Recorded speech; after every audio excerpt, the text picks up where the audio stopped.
That is, the Garden of Eden is something in the Bible. However, you believe you actually know where it's located. Yes. The Garden of Eden is a place often mentioned in the Bible, but you believe you've actually pinpointed its location. The question of where the Garden of Eden is has intrigued people for centuries. Many archaeological expeditions have attempted to connect the descriptions of Eden with its actual location, but these efforts have only led to more confusion. There's even speculation that certain aspects of the garden may have changed over time, so if we're searching for clues that no longer exist, we may never find it. Despite this, people have continued to uncover potential locations spread across various countries. But which one holds the truth?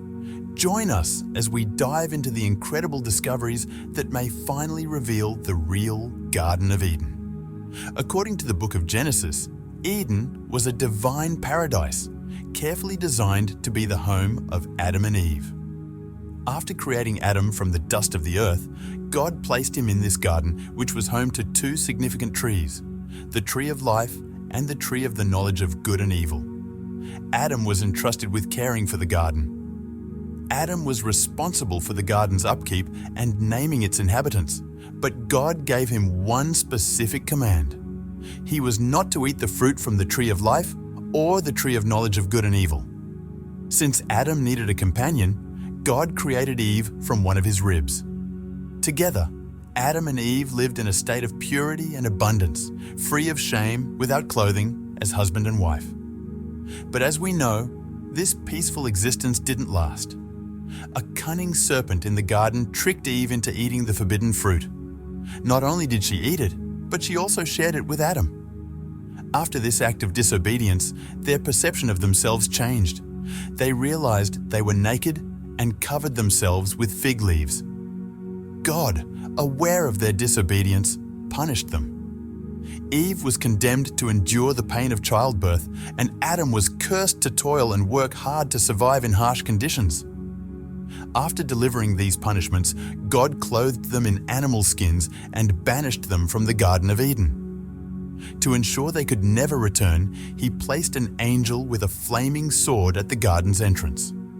The story of the Garden of Eden reflects humanity's transition from innocence to the awareness of wrongdoing, suffering, and mortality.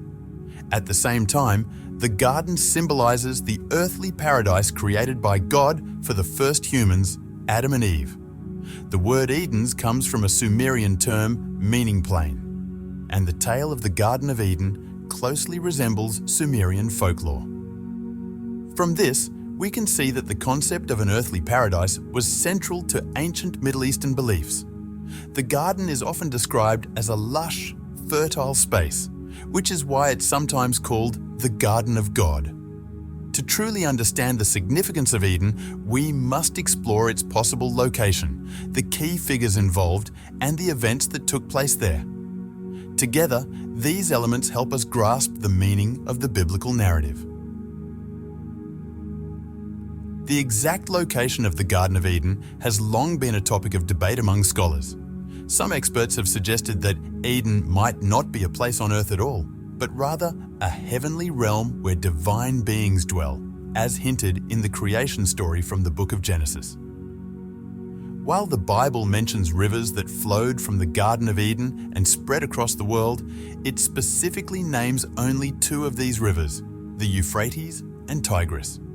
These rivers were essential for sustaining irrigation in ancient Mesopotamia, leading some scholars to believe that Eden might have been located somewhere within that region. We know that the Tigris and Euphrates have their origins near Mount Ararat, but they don't exactly flow in the wheel-like pattern described in the Bible. This mismatch between the biblical description and the current geography has fueled questions about whether this could really be the location of Eden. The Tigris and Euphrates also hold special significance in other biblical events, as the region is home to the ancient Tower of Babel and the city of Ur, where Abraham lived. Adding to the mystery, the other two rivers mentioned in the Bible, the Pishon and Gihon, either no longer exist or don't extend to Ethiopia, as some interpretations suggest. Furthermore, the mineral deposits mentioned in the Bible that are supposed to be found along these rivers don't match those found in Ethiopia, making that location unlikely. These inconsistencies have led people to wonder whether the rivers described in the Bible once existed, but were perhaps wiped out by a catastrophic event. This ongoing debate continues to challenge our understanding of Eden's true location. One important point to consider is that during Noah's flood, the Bible says the entire world was submerged and destroyed. Like any massive flood, it would have eroded land in certain areas and deposited sediments elsewhere. Given the flood's global scale, its intensity would have far surpassed anything we see today. The account in Genesis also suggests that the flood fundamentally reshaped the Earth's surface, meaning no part of the planet would have been left untouched. These sediment deposits would have been rich in organic matter, which over time could have turned into fossils or transformed into oil and gas. Eventually, this material would have solidified into sedimentary rock, some of which could have buckled to form mountains or fractured along fault lines. Today, the Tigris-Euphrates River Valley contains sediment layers that are over 2 miles thick, and these layers have been fractured by major fault systems. The depth of these rock layers makes it difficult to uncover any potential locations from the pre-flood era. If there were foundational rocks from before the flood, they likely would have been eroded as well, making it impossible for the current surface or underground landscape to resemble the world as it existed before the flood.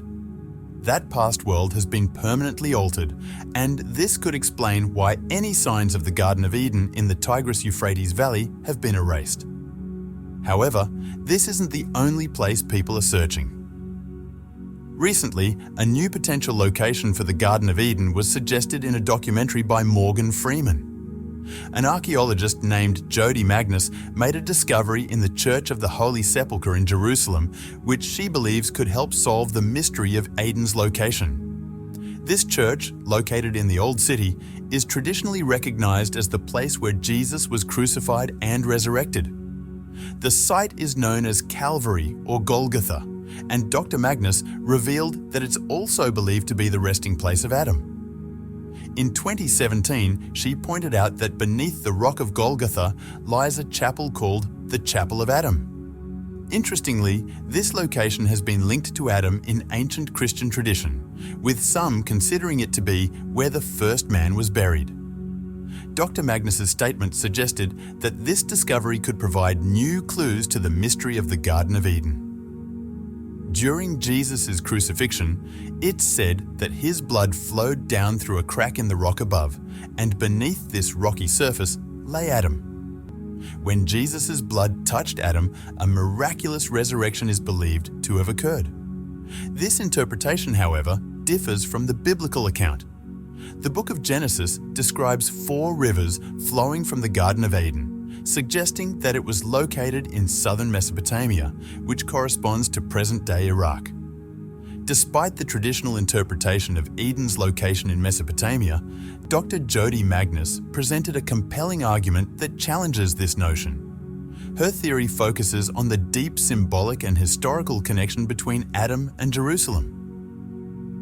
While the book of Genesis describes Eden's geography as being associated with 4 rivers, leading many to place it in Mesopotamia, Dr. Magnus believes that the true significance of Eden might not lie solely in its geographical location, but in its spiritual importance. Referring to Eden as paradise, Dr. Magnus explained that in ancient Judaism, paradise was considered the dwelling place of God's divine presence. This belief extended into the time of Jesus, where God's presence was thought to reside within the temple in Jerusalem. Thus, Jerusalem, a holy city central to the worship of God, could be seen as symbolically linked to the Garden of Eden. According to Dr. Magnus, this connection is supported by ancient Christian traditions, which claim that Golgotha, the site of Jesus' crucifixion, is also where Adam was buried.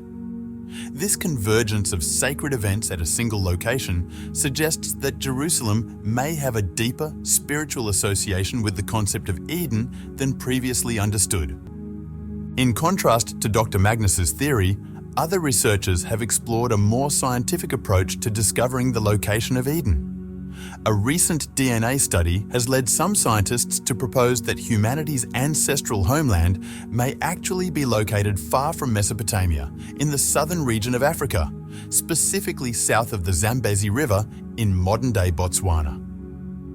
This research, based on extensive genetic analysis, suggests that the earliest humans lived in what is now northern Botswana, western Namibia, and eastern Zimbabwe. For roughly 70,000 years, early humans thrived in this region, adapting to its environment and flourishing in what may have been one of the most significant cradles of human civilization. This area was once home to Africa's largest lake, which provided vital water resources to the people who lived there between 130,000 and 110,000 years ago. As climate changes occurred over millennia, the lake gradually dried up, transforming the once lush region into the arid Kalahari Desert we see today. These environmental changes forced early human populations to migrate to new areas. Some groups ventured northeast, while others moved southwest, eventually leading to the formation of diverse ethnic, genetic, and cultural groups. Those who remained behind adapted to the harsh, dry environment, and their descendants still live in the Kalahari region to this day. The significance of this research extends beyond the search for Eden. It sheds light on the origins of humanity itself, suggesting that the Garden of Eden might not be a single physical location, but rather a representation of the early days of human life, rooted in both myth and reality. These findings remind us that our understanding of ancient history is constantly evolving, shaped by new discoveries and interpretations. As we continue to explore the mysteries surrounding the Garden of Eden, we are left with more questions than answers. Could Eden truly have been located in Mesopotamia, as the Bible suggests? Or is there merit to the idea that it could be symbolically linked to Jerusalem, where Adam's final resting place and the crucifixion of Jesus converge? Alternatively, could Eden represent the very cradle of humanity in Africa, where early humans first began their journey? The debate continues as more theories emerge, each backed by various forms of evidence. From religious traditions and archaeological finds to groundbreaking DNA research, our quest to uncover the true location of the Garden of Eden remains one of the most intriguing and elusive mysteries of our time. Regardless of where Eden is ultimately found, if at all, the pursuit itself speaks to a universal desire to understand our origins, our connection to the divine, and the place we once called home. In conclusion, whether we find Eden in Iraq, Ethiopia, Jerusalem, Botswana, or elsewhere, the search serves as a reminder of humanity's enduring curiosity. Each new discovery brings us one step closer to understanding the world's ancient past and its impact on our present. As more evidence comes to light, we may someday uncover the truth behind the myth of Eden, unlocking a deeper understanding of our shared history and spiritual heritage. Thank you for watching. Don't forget to like this video and subscribe to our channel for more thought-provoking content. Make sure to click the bell icon so you'll be notified when we release our next video. See you in the next one. This shift also triggered the evolution of their genetic, ethnic, and cultural diversity, dividing the population into three groups. One group migrated to the northeast, another to the southwest, and the third remained in the area. Those who stayed adapted to the arid land and their maternal descendants still live in the Kalahari region today.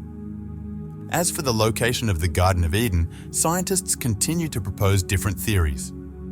Some suggest it might be in Iraq, Ethiopia, Mesopotamia, Botswana, or elsewhere. With all these perspectives and the evidence supporting them, our curiosity about Eden's true location only deepens. Hopefully, future discoveries will finally reveal the correct location of the Garden of Eden. Thanks for watching. Don't forget to like this video and subscribe to our YouTube channel. Hit the bell icon to receive notifications for more thought-provoking videos like this one. See you in the next video.